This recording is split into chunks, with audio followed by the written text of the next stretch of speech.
to speak to this Emergencies Act motion.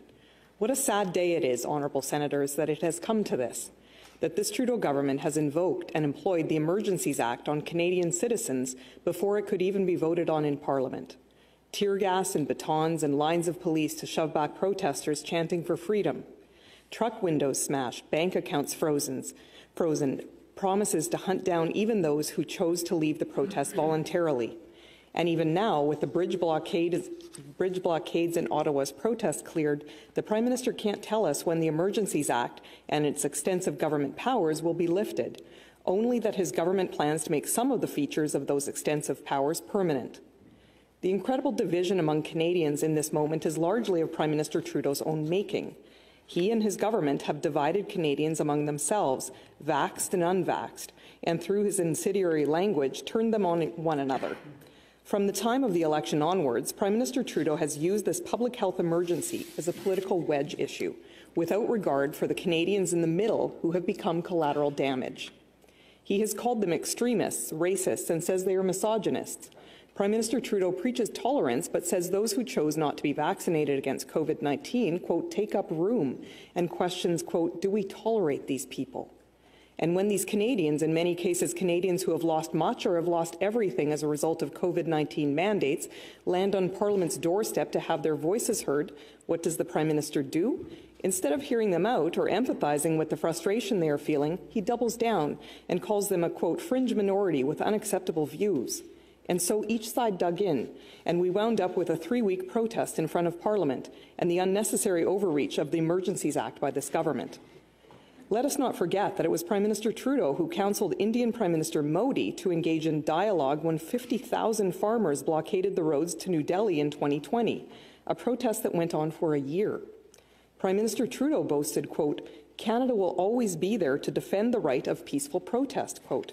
Yet he has refused from the get-go to engage in dialogue with the blue-collar working people who were demonstrating right here on Wellington Street. Honourable Senators, throughout this pandemic, we have been fortunate to still collect our paychecks, to maintain access to our health plans and other benefits, to be able to work remotely from the comfort of our homes when necessary. Many of the people living in this public service city and downtown have also been fortunate. But there are other Canadians who have had a very different experience during this pandemic. Many have lost their jobs, their businesses, and their livelihoods, some as the result of circumstance, others due to vaccine mandates. The financial loss, the social isolation, the vilification promoted by the government, it's all resulted in a growing frustration that has culminated in the trucker convoy and blockades we've seen across the country. In Saskatchewan and Alberta, where many of these truckers came from, people were already suffering economic devastation prior to this pandemic because of the anti-energy policies of the Trudeau government. The ever-ballooning carbon tax is a further burden. Meanwhile, the oil and gas industry has been vilified in this country. Only last week in BC, we saw protesters violently attack the Coastal GasLink pipeline work camp with axes and terrorize workers, and certainly with no discussion of invoking the Emergencies Act in response from the government.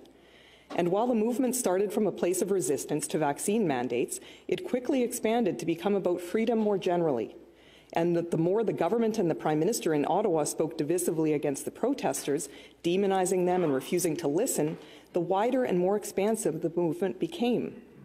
Before I go too much further, let me be clear. I empathize with the residents of downtown Ottawa who have been most acutely affected by the protest here. They have had their lives and livelihoods disrupted. Understandably, they wanted it to end. This intrusion into their lives came at the tail end of having suffered through this pandemic, perhaps the most stressful, traumatic 2 years of many of our lives. And then to have to deal with this, the blaring horns all hours, day and night, the obstruction. Who among us wouldn't be saying enough is enough? My office faces right onto Wellington Street, and I had a front row seat to this convoy for the past few weeks. And what I can tell you is that what I witnessed of protesters was peaceful, organized, and non-threatening. I do not tolerate harassment, intimidation, or destruction ever. But I can honestly say that I, personally, did not see any of that behavior exhibited by the protesters. I have been here in Ottawa during all 3 weeks of the protest, and I can say that in the last 2 years, I never felt safer walking home from my office at night. The protesters I met very much reminded me of the people I know in Saskatchewan, friendly, hard-working, patriotic Canadians. But I sensed in the discussions about the protesters in the media and among the privileged chattering classes on Parliament Hill almost a fear of these working-class people who had invaded the city. Ottawa's mayor called them yahoos and idiots. Others online maligned them as Nazis and terrorists. Everyone had an opinion about them, but certainly no one was talking with them. It was widely reported that I posed in a photograph at the protest alongside my MP caucus colleagues from Saskatchewan during the protest's first week. There were no protesters in the photo. There was an empty truck in the background with Saskatchewan's flags on it. Certainly nothing offensive, but in the Ottawa media, this was considered controversial. We went to talk to some of the Saskatchewan truckers who congregated on Kent Street from towns like Stoughton, Southey, Caryville, Cardiff, and Birch Hills. These truckers are our constituents, and that is our job as parliamentarians to hear them out, to engage with those we represent, to listen to their concerns. They drove all the way to Ottawa from those Saskatchewan towns. Birch Hills is almost 3,000 kilometres, or a 32-hour drive away, to simply have a conversation, like Prime Minister Trudeau will advise other world leaders to do, but which he obstinately refused to do himself when faced with the same situation here in Canada's capital. Like so many other situations, what this Prime Minister sanctimoniously prescribes for others, he refuses to apply for himself. To be sure, the Emergencies Act is intense legislation for a government to invoke. It should only be used as a last resort, when no other laws can deal with a national security threatening issue effectively. I submit that this Ottawa convoy falls well short of that bar. In the past, when this act, or more accurately its precursor, the War Measures Act, was invoked, it was in relation to World War I, World War II, and the FLQ crisis, which involved the murder and kidnapping of public officials and ongoing terrorist activities. These are the only times similar legislation was employed in the past. What is the national emergency this time? Dance parties and loud horns? Horns that, by the way, had long since stopped honking by the time this act was invoked, due to a court injunction that the truckers complied with. Honourable Senators, just remember that when this government is long gone and another takes its place, of a stripe you may not agree with. The Trudeau government has now set this as the precedent for invoking the Emergencies Act. Bouncy castles, loud horns, raucous partying, and illegal parking in a 4-block radius of downtown Ottawa. It's annoying, to be sure, but is this a national emergency? The federal government made no moves to resolve the Ottawa protest for 3 weeks, while the protesters were mere feet from the front door of West Block.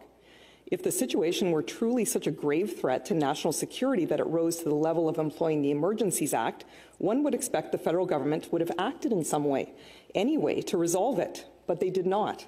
Prime Minister Trudeau simply refuses to meet with protesters, then brought in the Emergencies Act as a first, not a last resort.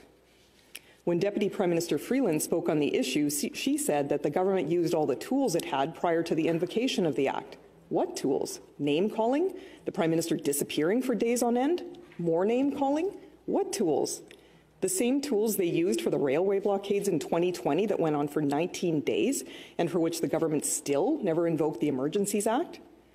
When the Prime Minister announced that he was engaging the Emergencies Act, he told Canadians it would be in a geographically targeted way, applicable only to those within the zones specified. Yet we see in reality the federal government's massive overreach in the proclamation declaring a public order emergency, which states that the public order emergency will apply, quote, throughout Canada. Several of the premiers opposed the use of the Emergencies Act to deal with this situation, including Premier Scott Moe of my home province of Saskatchewan. Many legal experts agree this situation fails to meet the threshold for exercising the Emergencies Act.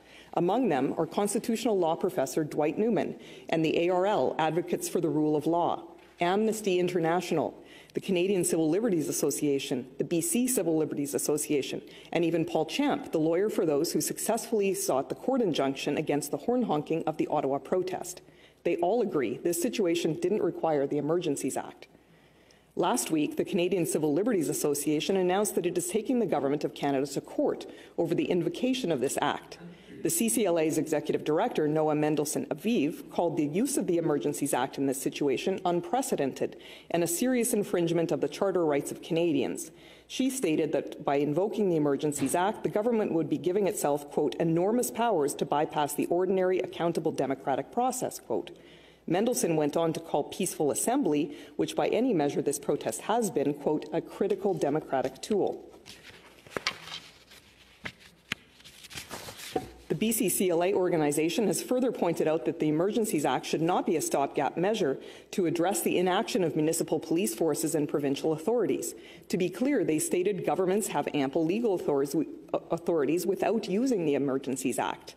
Even Paul Champ, who I indicated was the Ottawa lawyer who went to court to put a halt to the incessant honking of horns by the truckers, agrees that the use of the Emergencies Act in this situation was government overreach. Quote, "Although I am acutely aware of the trauma experienced by Ottawa residents, I fully agree that the Emergencies Act is a dangerous tool that was not required." Quote.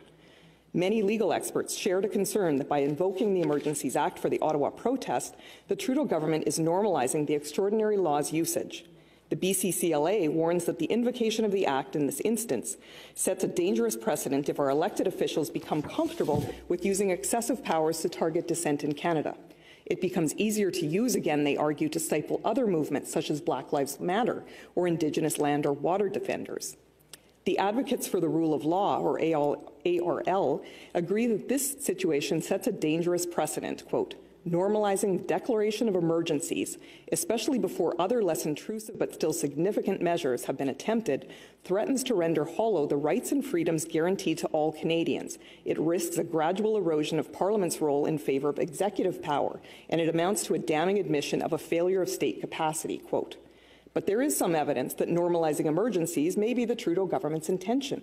Deputy Prime Minister Freeland has recently spoke of making some tools in the Act permanent.